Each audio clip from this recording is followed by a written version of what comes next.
Look out now. Ben and Bryan show coming at you.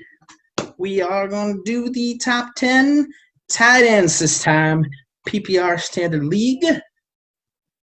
I'm Ben, of course. This handsome devil right here. And this ugly fucker to my side. Well, actually, this side one, it's done. I'm just kidding. He's not. I'm still ugly, yeah. I get it. Go ahead and say your name. I'm Bryan. He's Bryan. Ba-da! Also known as the Gorilla Man.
Okay, so now we'll go ahead and kick this shit off.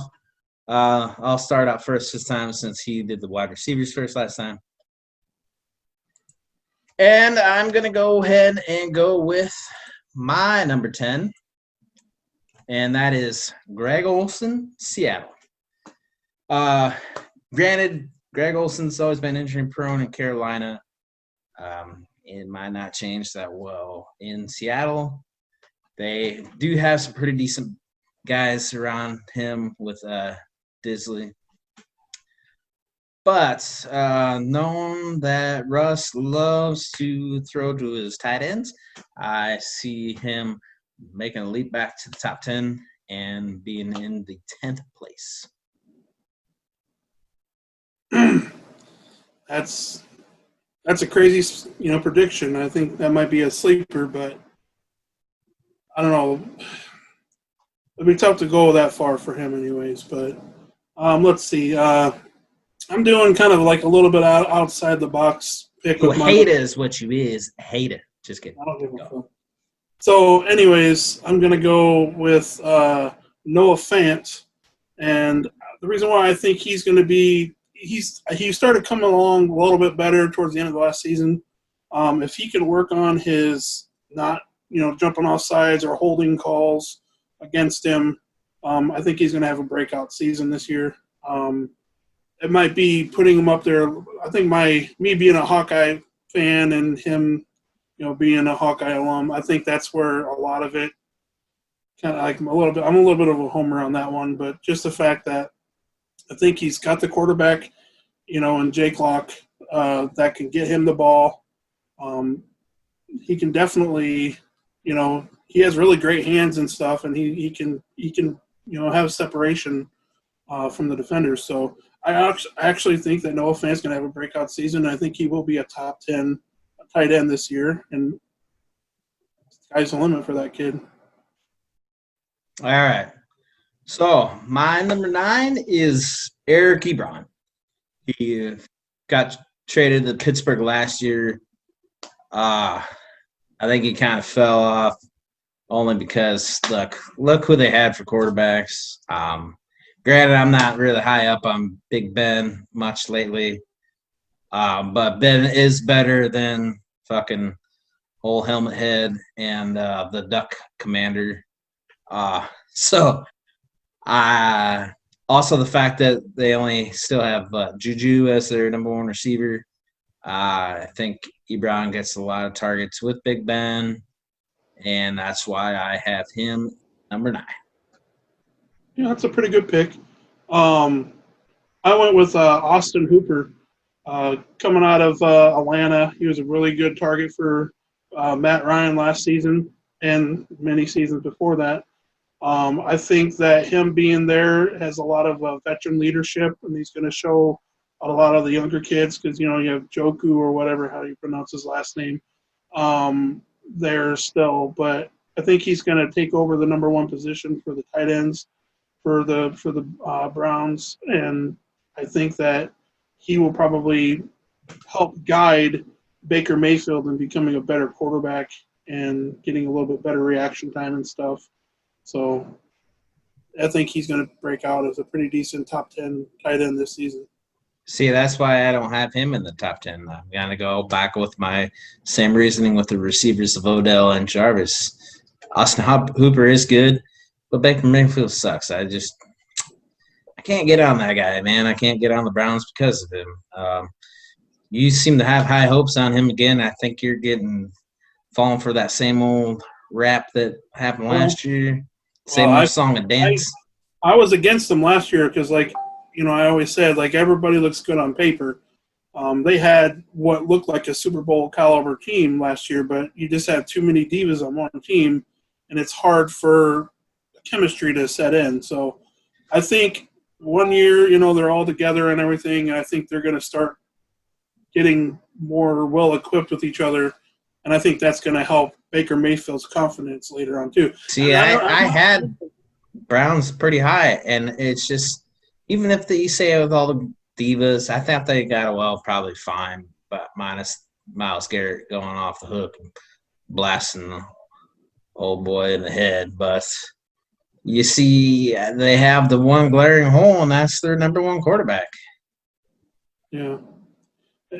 I mean, he hasn't really, Baker Mayfield hasn't really done anything to prove that he's worthy of a top, quarterback rating or to being a really good quarterback. I think he was just really cocky coming out of college, out of Oklahoma and Heisman Trophy winner. So I think that just hasn't transpired into the NFL. I don't think it will eventually. I mean, look at previous Heisman Trophy winners. They haven't really always panned it out.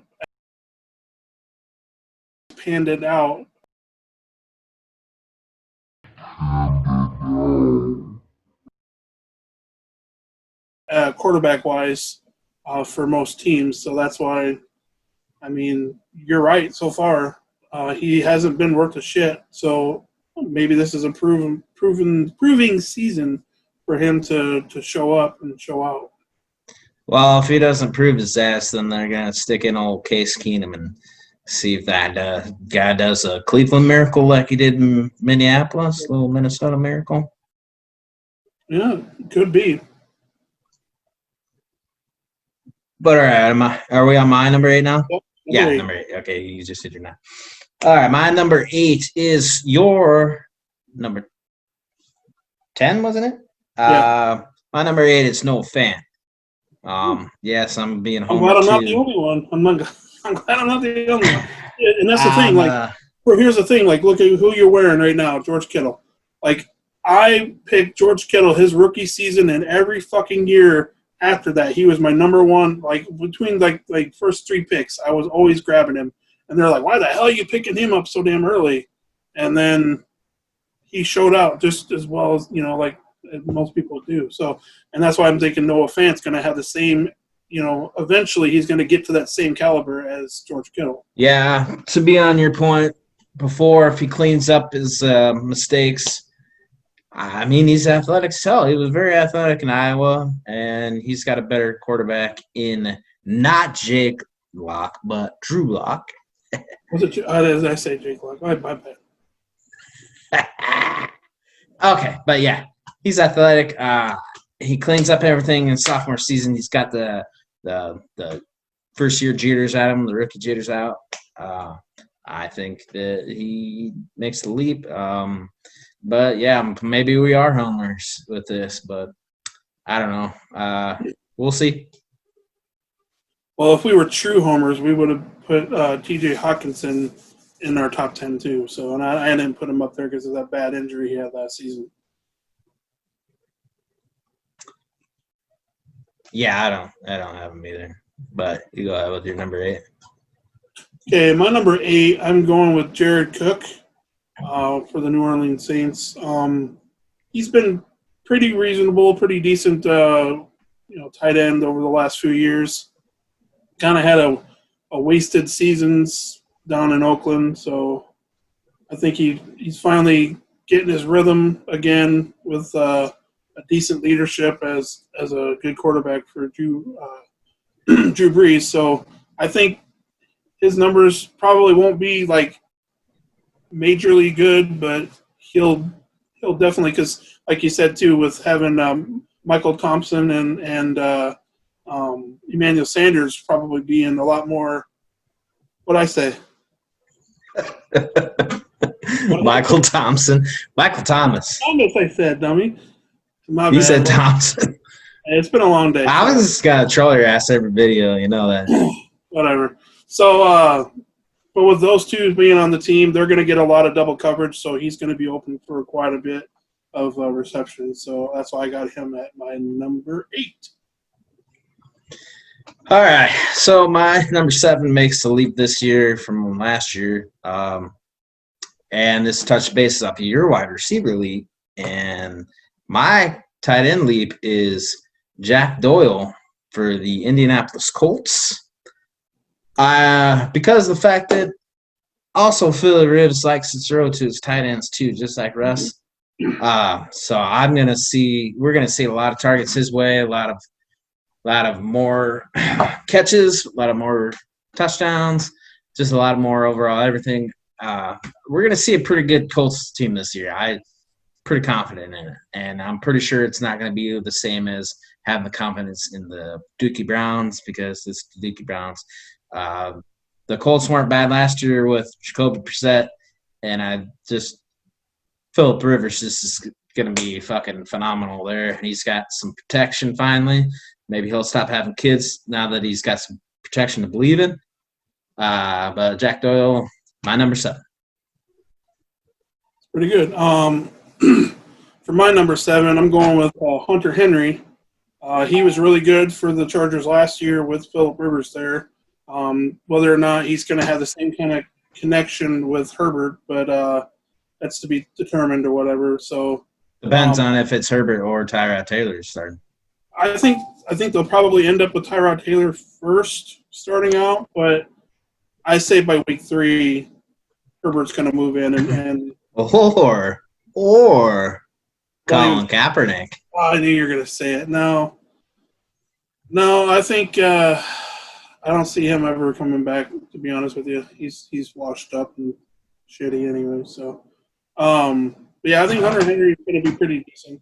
I think he'll at least get pretty, probably like top 6 in numbers this year. But I got him at number 7. So. All right, so my number 6 is Jared Cook. Jared Cook did well last year in New Orleans. He's got a healthy Drew Brees, who will probably play throughout the season, hopefully. So I just think that he's just going to still remain in the top 10 based on that fact.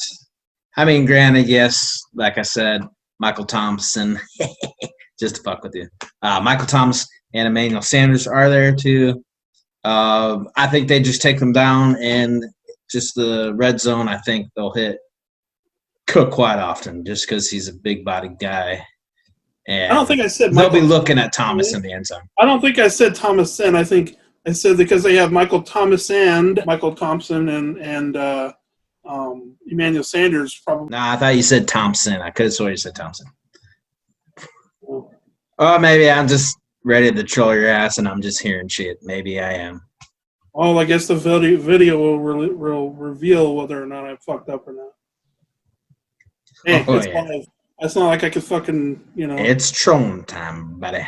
Trolling time, motherfucker. All right, so you just did your number 6, correct? Yes. Okay, so I'm going with Darren Waller. I think he's going to have a pretty good season. I mean, Derek Carr really doesn't have anybody to throw to. So, I mean, he's pretty much him, and other than handing the ball off to Jacobs, what else has he got there? I mean, I don't even really know too many of the decent receivers there, and for the Raiders, other than who they drafted, the first round draft pick or whatever, the one receiver out of Alabama. So, but he's still a rookie, so you can't really depend on him.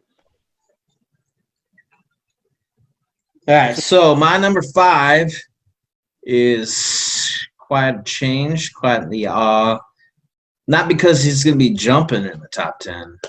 It's because he's consistently in the top 10 and he's dropping down to the 5th spot. And that's Travis Kelce for the Chiefs. The reason why I don't have Tyreek Hill in the top 10 in the wide receivers. I think they're just going to run Clyde the Glide a lot. And I think he's going to be a proven running back. I'm putting my stock in that guy to be at least the rookie running back of the year. That's a pretty good statement considering all the decent running backs that came in the league. But I think the fact that he's got just a better surrounding cast, he's coming in a better situation, so that's why he's going to be. So therefore, that leaves the production to go down on Kelce and Hill and Watkins. Surprisingly, it's hard to say that Patty Mahomes as a number 1 quarterback, but not getting as many throws. But I still think he will get a lot of touchdowns, touchdown passes when they get to the end zone. So therefore, his stats will stay intact as the number 1 quarterback. But yeah, Travis Kelce drops down to number 5. Okay, so for my number 5, I'm going with Evan Ingram. And I just think that, Daniel will be pretty decent this year, I think, for the Giants. They didn't really improve a whole lot on offense or defense, so I look for them to be at least the bottom, in the bottom of their division throughout the season. But I do think that Ingram will probably get a lot more receptions this year and probably a lot more red zone touchdowns. So that's why I got him at number 5 this year. All right, so my number 4, he only moves up 1 spot. And that's Zach Ertz, Philadelphia. I mean, what can I say about Zach Ertz that he hasn't shown himself? He's a pretty talented tight end, very physical, great catcher. He's just going to rake in a lot of targets still, regardless if there's Carson Wentz or, whatever else starting. Jalen Hurts. Or Jalen Hurts, because Carson Wentz gets Hurts, so Hurts will start. But yeah, so Zach Ertz, Hurts, and Wirtz, and Squirts, and Wentz, and whatever the fuck. Bunch of rhyming. But 4 for me was Zach Ertz.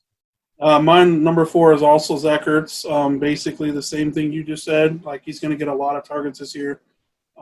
He's a reliable tight end. He was really great for them in the Super Bowl. So too bad they don't have the same quarterback throwing to them like they did with Big Dick Nick. So I don't know. It just seems like Carson Wentz, he's a hit and miss kind of player. Like the last few years, he's been injured, So I do think eventually he'll probably get hurt again. Shocker. And we'll see Hurts, and that's about the only time I'll see Zach Ertz's numbers going down a little bit, just because it'd be a rookie quarterback coming in. How about those name of those backups, man? Big Nick Hurts. Didn't know how to pick him. So that's my number 4. That's why I picked him. So. All right, my number 3 is Darren Waller, Las Vegas Raiders. He did very well last year, and also just like Russ Wilson, just like Philly Ribs, Derek Carr likes to hit his tight ends a lot. Really because of the fact that Tyrell Williams was hit or miss throughout the season. I mean, he had some good games, and you might say, hey, they got Henry Ruggs. He's going to be the next Tyreek Hill. I don't think he makes that leap in the NFL. I think he's still kind of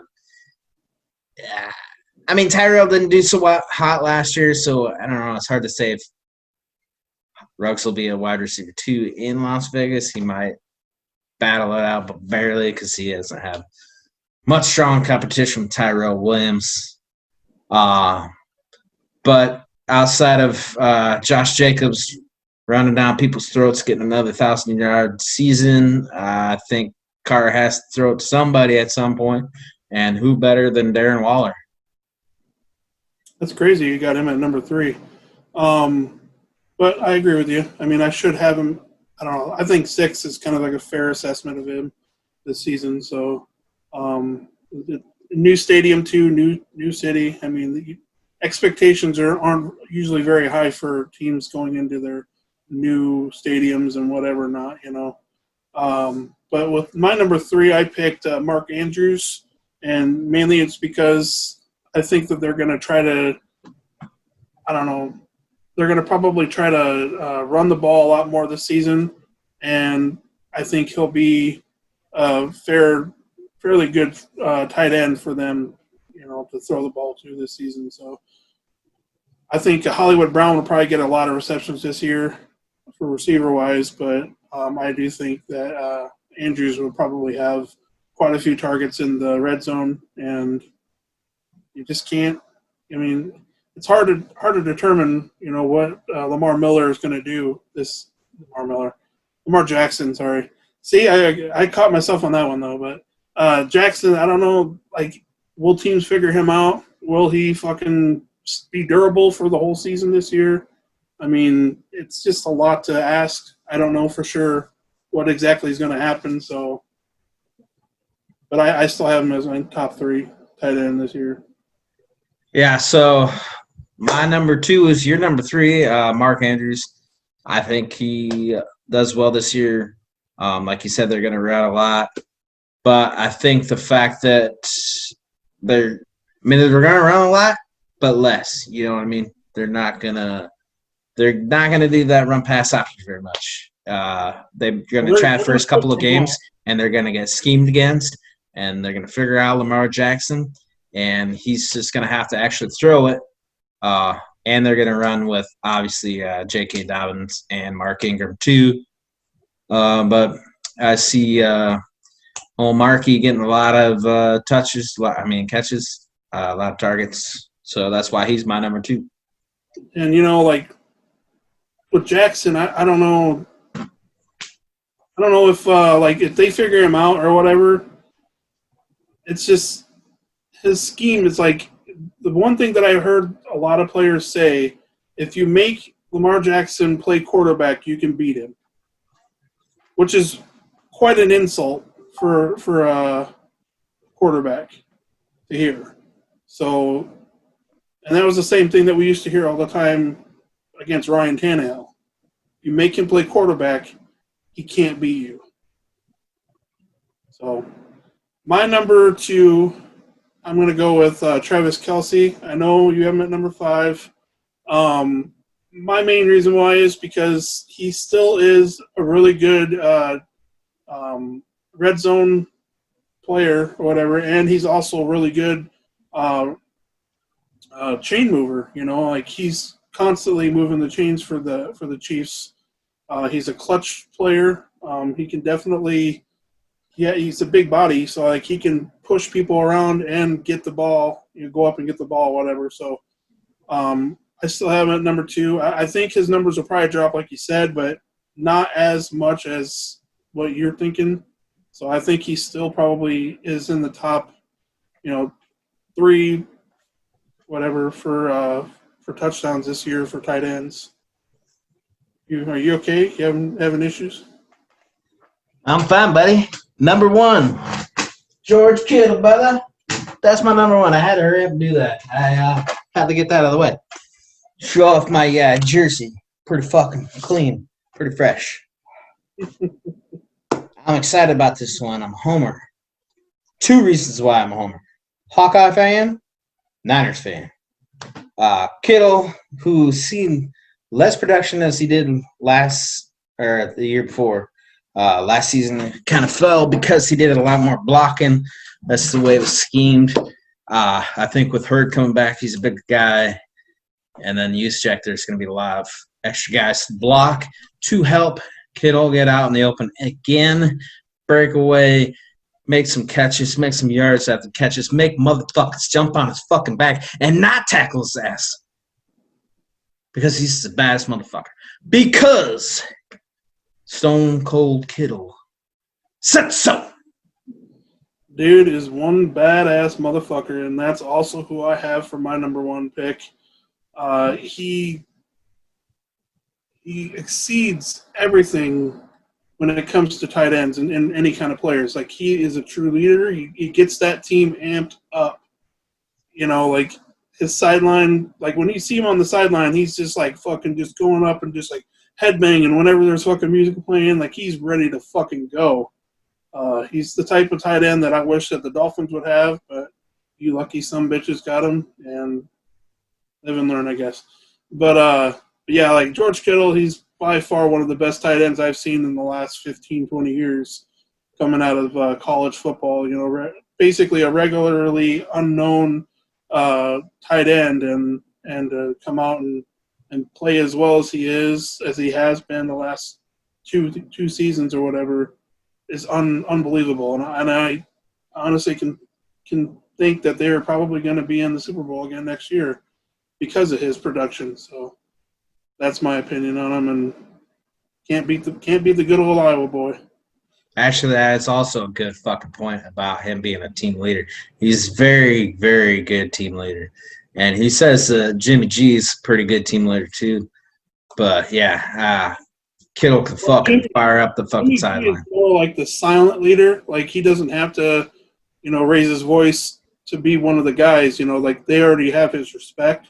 So, but with Kittle, like, he's more vocal and he's more of a character in a sense. I mean, he definitely has like a future outside of the NFL after he's done and calls it good. Like a career. I could see him probably being in like, movies or something, commercials, whatever, other than the other commercials that he's in right now. So, but yeah, he's a good fucking player, man. I'm damn glad to be friends with him on Facebook and just know that he's a decent person in real life too. So, yeah, he's good dude on and off the field, great character, great sportsman that shows that he's got great character, and he's a good leader, and he's a good role model for the young guys coming up. Sometimes when you're younger, when I was younger anyways, nobody really thought tight ends. Now we're seeing the better production out of a lot of tight ends. They're catching a lot of receptions, the Kelsey, the Ertz, and really there is some good tight ends I could just reminisce and say, but it wasn't something that you thought when you were a kid. You think you either wanted to be a fucking quarterback or running back, receiver. Really, or defensive, yeah. But he's starting to make a very good name for the tight end. Even though they kind of already has been with Kelsey and Ertz, but he's fucking just leaps and bounds taking that tight end name to the fucking forefront. Good conversations of football. Damn right.